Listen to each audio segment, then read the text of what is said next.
Okay, let's do a spot of weeding then. So, pull out the clover and the weeds and leave the grass behind.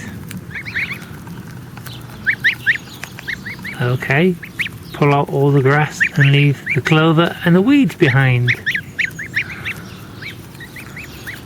Is that good stuff?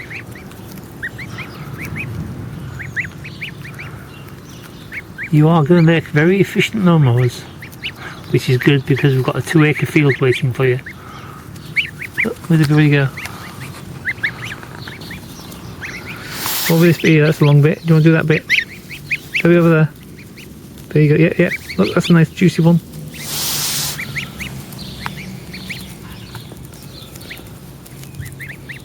Shall we take you into the veggie patch? Okay, more weeding then.